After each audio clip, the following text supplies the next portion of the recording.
Hey guys, what's up? I'm here with a review of a zombie horror film from 2009 from the director of a film I've only really heard about, Dark Ride.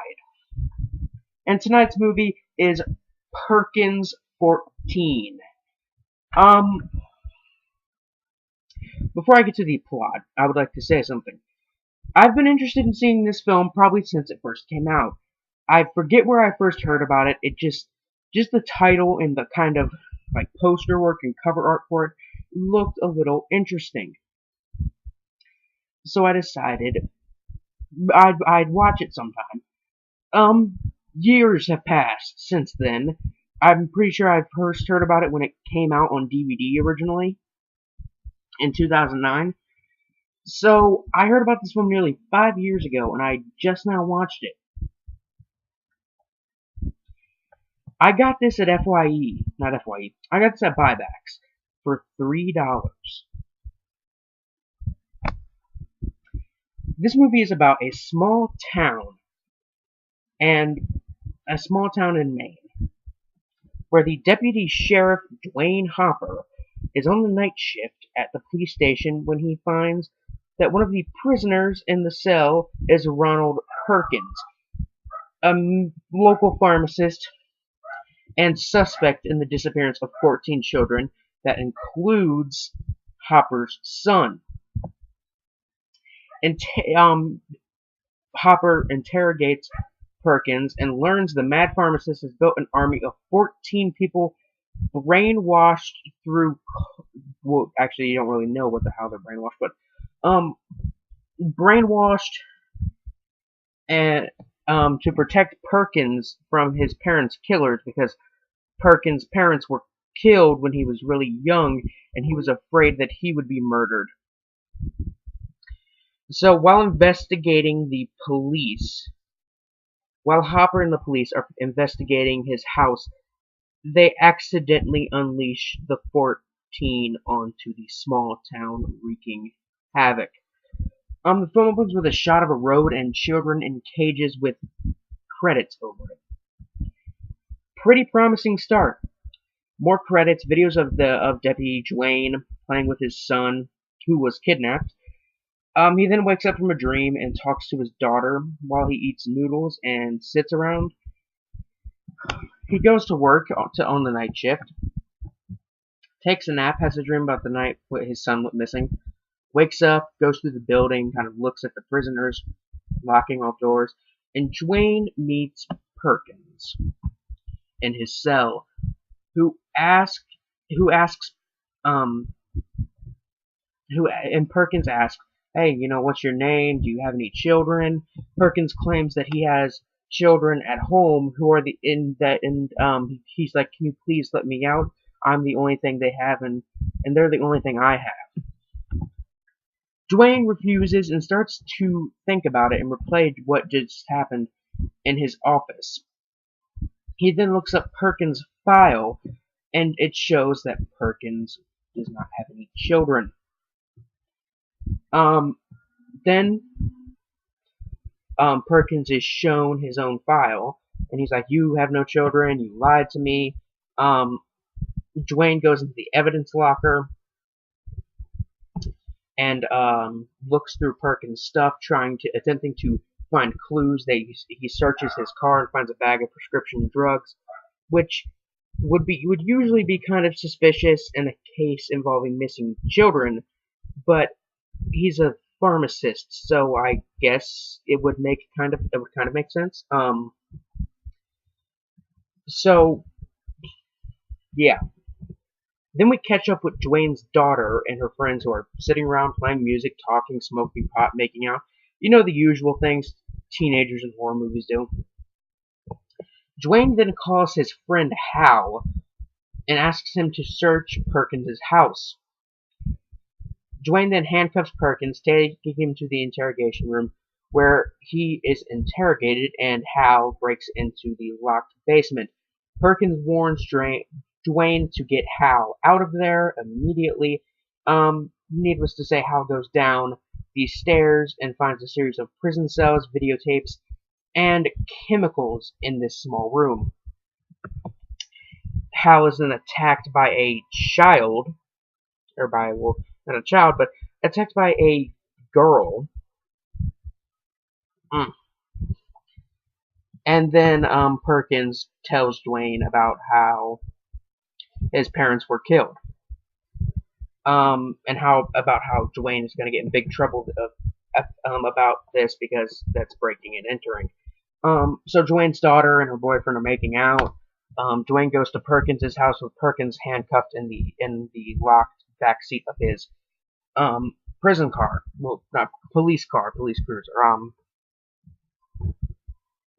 And Dwayne goes down in the secret room, finds blood on the floor, finds Hal's bloody corpse hanging from the ceiling, and Dwayne looks around more, and finds tapes with labels on them. He watches a couple tapes which show Perkins filming the children in the cells. Oh, God. Even videos shot secretly by Perkins of Dwayne and his family playing in their backyard. That's kind of creepy. He knocks out Perkins, who obviously is in the back of the police car. Perkins then tells Wayne how his son fought the strongest against him, and that's kind of where it ended it, because after that it gets a bit spoilery. So, will Dwayne's daughter Daisy go all the way? Will we see more zombies? Can Perkins and his 14 be stopped? Watch the film your damn self. Perkins 14. Rather interesting. Creepy. Decently creepy movie. The acting and writing is actually kind of decent. The effects are well done. The lighting is that kind of lighting that in scenes where it's dark and kind of dark and color and dark, that's supposed to be, actually dark out, and it's dark and emotion. It's got a very kind of grayscale look. And then scenes where it's supposed to be a bit lighter, it still has kind of a diluted color. The camera work is pretty good as well. The only real problem I had with the film was that the film doesn't focus on the kidnapping and brainwashing as much as I would have liked it.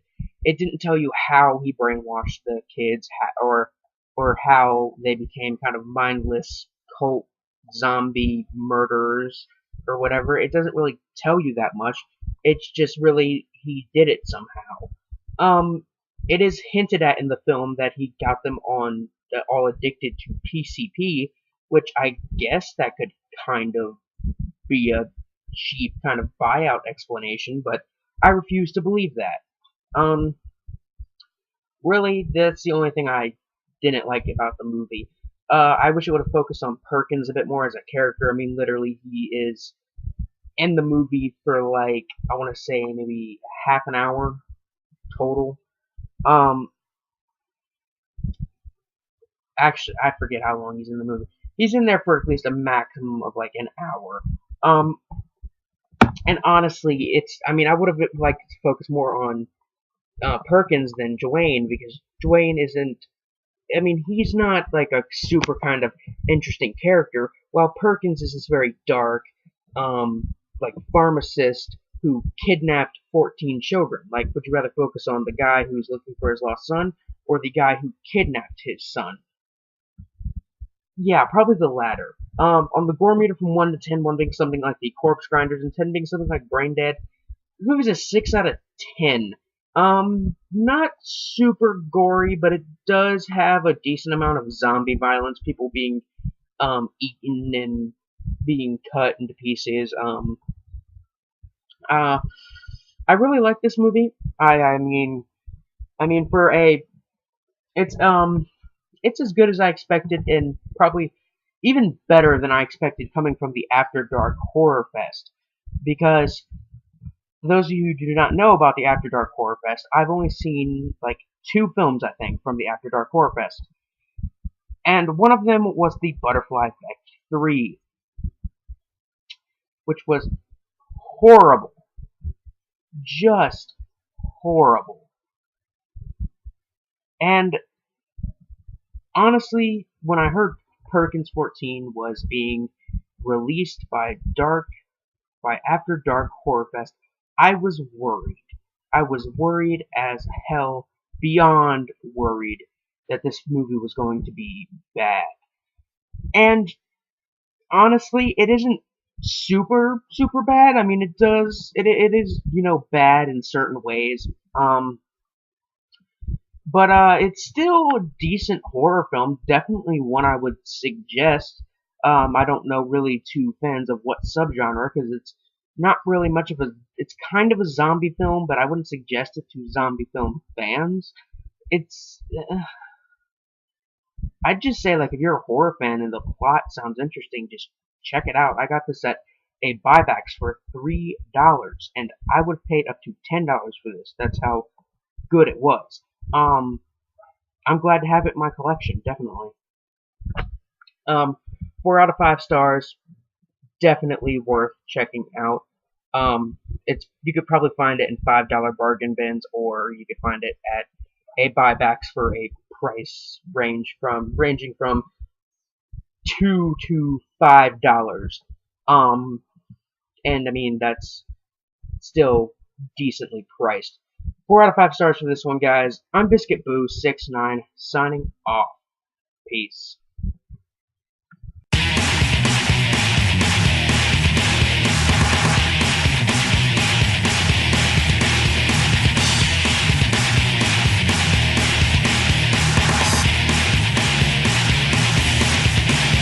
You're listening to a demo for